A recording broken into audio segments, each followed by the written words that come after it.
고객이 요구하는 대로 어떻게 잘 끌고 가느냐, 소통을 통해서 이 프로젝트를 조정하고 균형하는 역할이 굉장히 중요합니다. 사실은 좋은 사람들이 많으면 좋겠죠.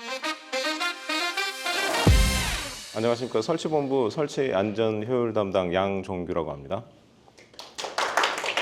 오늘 드리고자 하는 말씀은 설치본부 설치 PM 역량교육 시에 강의했던 내용들을 오늘 좀 간략하게 여러분들께 한번 설명을 좀 드리고자 합니다. 프로젝트 하면은 사실 목표를 가지고 그 목표를 달성하기 위해서 주어진 시간 안에 활동을 하거나 아니면 하는 작업들을 얘기를 합니다. 그래서 예전서부터 사실은 여러 프로젝트를 하면서 어려움들이 많았어요. 어려움들이 많다 보니까 이런 어려움들을 어떻게 하면은 공부를 해서 잘 헤쳐나갈 수 있을까라는 생각들을 많이 하다 보니까 책 장사하는 건 아니지만 이런 책들을 많이 봤습니다. 그랬더니 생각보다 많은 내용들이 잘 기록이 되어 있었고 상당히 많이 도움이 되는 내용들도 많았습니다. 그러다 보니 프로젝트 관리를 어떻게 하면 좋을까? 여기 계신 분들도 다 매니저시들고 그다음에 관리자이시겠지만 어떻게 하면 이 관리를 제대로 할 수 있을까라는 생각들을 하다 보니 이 역할들에 대해서 한 5가지 내용들이 있었습니다. 그래서 주요 개념들을 하나하나 설명을 해드릴 거고요. 이 프로젝트 매니저의 역할들이 가장 중요하게 된 이유는 요즘 저희 현대엘리베이터도 사실은 이제 건설 현장에 설치가 되고 있고 지금 현재 건설 현장이 굉장히 급박하게 돌아가고 있어요.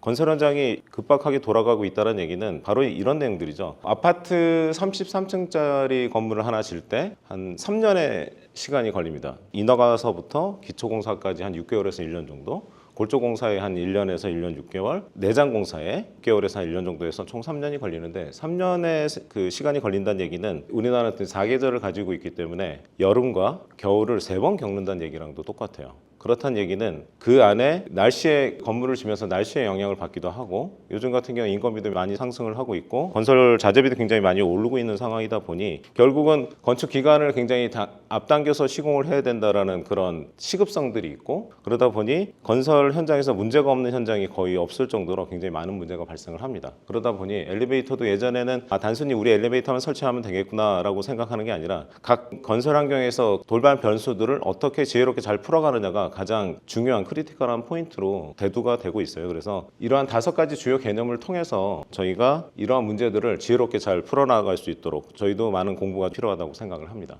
첫 번째 목표 달성권에 대해서 한번 설명을 해드리도록 하겠습니다. 목표라고 하면 프로젝트에서 앞서 말씀드렸던 것처럼 목표라고 하면은 주어진 작업 범위가 있을 것이고 그 다음에 두 번째 주어진 기간이 있을 겁니다. 일정들이 있을 것이고 또 그 기간 내에 내가 가진 주어진 예산을 가지고 비용을 관리를 해야 되고 마지막으로 품질까지 관리해야 되는 그런 상황들이 있습니다. 그러나 일정만 잘 맞췄다고 품질을 제가 등한시하게 되면은 사실은 그 프로젝트는 사업적으로 망할 수도 있는 것들이고 그렇다고 해서 품질을 엄청 잘 맞췄는데 기한을 놓치게 되면은 그것 또한 사업적으로 굉장히 리스크가 있는 결과를 초래하기 때문에 프로젝트에서 목표 달성 부분은 굉장히 중요한 부분이기도 합니다. 그래서 주어진 제약 조건 안에서 이 프로젝트를 고객이 요구하는 대로 어떻게 잘 끌고 가느냐가 가장 관건이라고 할 수 있습니다. 그래서 목표 달성은 프로젝트 매니저 역할의 5가지 주요 개념 중에서 가장 중요한 개념이기도 합니다.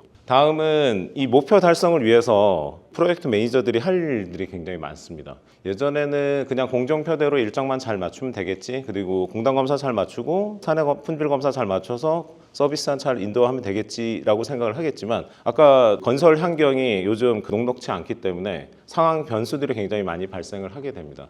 그래서 다양한 이해관계자라고 말씀드리자면은 약간 뭐 딱딱한 문구이기도 하지만 이 프로젝트와 관련돼서 가장 큰 힘을 가지고 있는 사람들을 얘기를 합니다. 그 이해관계자들한테 저희가 정치를 해야 되는데 사실은 정치라고 하면은 별로 안 좋게 생각하시는 분들도 많겠지만 사실은 이 프로젝트의 가장 중요한 결정권을 가지고 있거나 아니면은 가장 그 영향력을 잘 미칠 수 있는 사람 아니면 이 프로젝트의 목표를 잘 알 수 있는 사람들을 저희가 잘 선택을 해서 그분들과의 어떤 소통을 통해서 이 프로젝트를 조정하고 균형하는 역할이 굉장히 중요합니다. 그래서 첫 번째에서 말씀드렸던 목표와 관련된 작업의 범위와 그다음에 일정과 그다음에 비용 그리고 마지막으로 품질까지 해서 그런 균형들을 잘 맞춰 나가는 것들이 프로젝트 매니저 역할의 가장 두 번째 주요 개념이기도 합니다. 세 번째는 요즘 현장들은 문제가 없는 현장이 없다고 말씀드렸죠. 그러다 보니 이 문제를 해결을 계속 해줘야 됩니다. 근데 계속해서 그냥 고객이 요구하는 대로 이 문제들을 계속 헤쳐 나갈 것이냐, 아니면은 나름 우리 프로젝트의 예산에 맞게, 아니면 우리 회사가 목표하는 대로 해서 범위 안에서 그 문제를 해결을 해 나가야 되는데, 이때도 굉장히 많은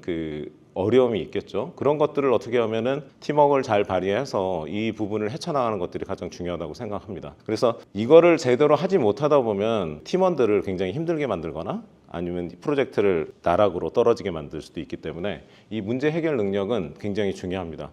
때로는 이해관계자들과도 잘 협상을 해야 될 것이고, 때로는 팀원들을 잘 희생을 시켜가면서도 사실은 이 프로젝트를 끌고 가야 되는 그런 숙명이 있긴 한데, 이 부분 또한 프로젝트 매니저 역할의 주요 개념 중에 하나입니다. 네 번째, 이 부분도 굉장히 중요합니다. 팀워크. 팀을 빌딩을 하고 어떻게 팀의 어떤 역량들을 발휘하게 하는 것들이 어떻게 보면 리더십이잖아요. 그래서 되게 상호 보완적인 내용이라고 할 수 있긴 하겠는데, 우리가 팀을 구성을 할 때 사실은 좋은 사람들이 많으면 좋겠죠. 근데 아쉽게도 일 잘하는 사람이 생각보다 그렇게 많지는 않습니다. 그다음에 이 팀에 어울리는 사람, 이 프로젝트에 어울리는 사람을 찾기가 쉽지는 않죠.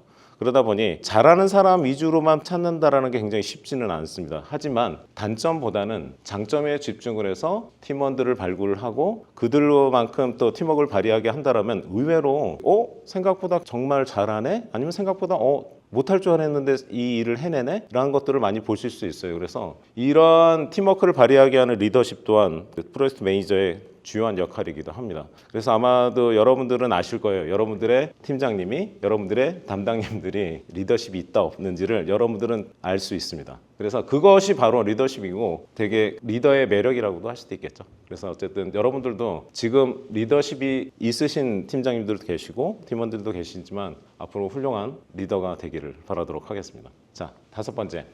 이 부분도 되게 중요하기도 합니다. 우리가 작은 프로젝트를 하나하나 하다 보면은 조금 더 큰 프로젝트를 맡기도 하고 조금 더 중형, 더 나아가서는 대형 프로젝트를 맡기도 하는데, 이거를 맡을 수 있는 그런 것들이 뭐냐면 지속적으로 내가 이 프로젝트를 경험하고 성공을 해나가면서 내가 학습이 되고 있고 내가 발전을 하고 있다는 그런 내용들입니다. 그냥 이것들은 되는 것들이 아니고요. 프로젝트를 진행을 하면서 내가 잘못한 부분, 팀원들이 부족했던 부분, 우리 팀들의 부족했던 그런 부분들을 잘 피드백을 해서 이 부분을 개선을 해나가면서 하는 것들이 굉장히 중요합니다. 우리가 항상 그냥 작은 현장만 맡고 있다라고 볼 수는 없잖아요.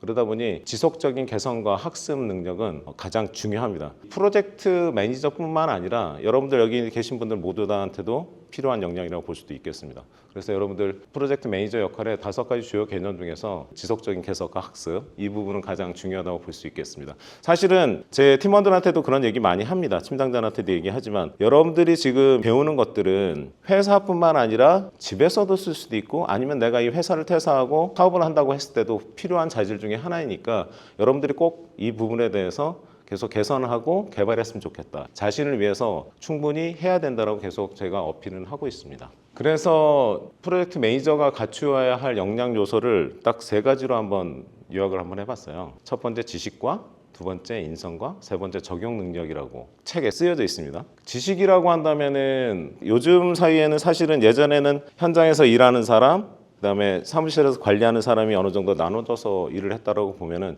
지금은 현장에서 일하는 관리자들도 현장 지식뿐만 아니라 그때그때 알아야 그때 상황별로 판단할 수 있는 능력들은 있어야 된다. 그래야지 현장 상황에 맞춰서 유연하게 빠른 판단을 할 수 있는 역량들이 굉장히 많이 필요합니다. 그래서 프로젝트 매니저도 요즘은 기술에 대해서 깊이 있게까지는 아니더라도 현장을 이해하고 판단할 수 있는 능력까지는 기술을 습득을 해야 된다라고 그렇게 생각을 하고 있고, 앞으로도 이 부분은 변하지 않을 것 같습니다. 더 중요도가 높아질 것 같고 아마 더 이 부분에 대한 중요도는 계속해서 더 커질 거라고 예상을 하고 있습니다. 그리고 두 번째, 인성입니다. 사실은 저희가 발주처랑도 얘기를 하고 하지만은 사실 말도 안 되는 요구를 하는 발주처들도 있고 비상식적으로 비합리적으로 요청을 하는 건설사도 굉장히 많습니다. 근데 하지만 사람은 물론 비합리적인 판단을 많이 한다고 하는데, 하지만 합리적이라고 생각을 하고 우리는 협상에 임해야 됩니다.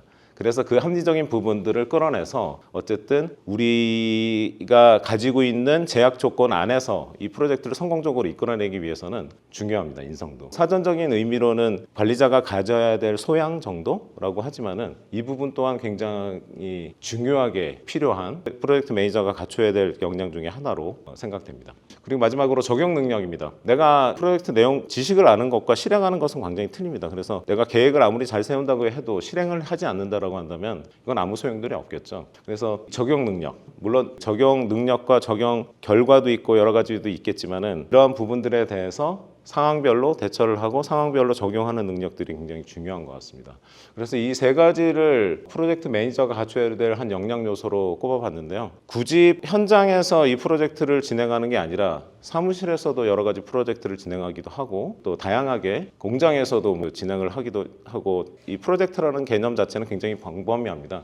그래서 이러한 부분들을 여러분께서 개념들을 이해를 하고 조금이라도 발전시켜 나가신다면 훌륭한 관리자로 성장하지 않을까 싶습니다. 여러분들 다 훌륭한 관리자가 되시길 바랍니다. 이상입니다.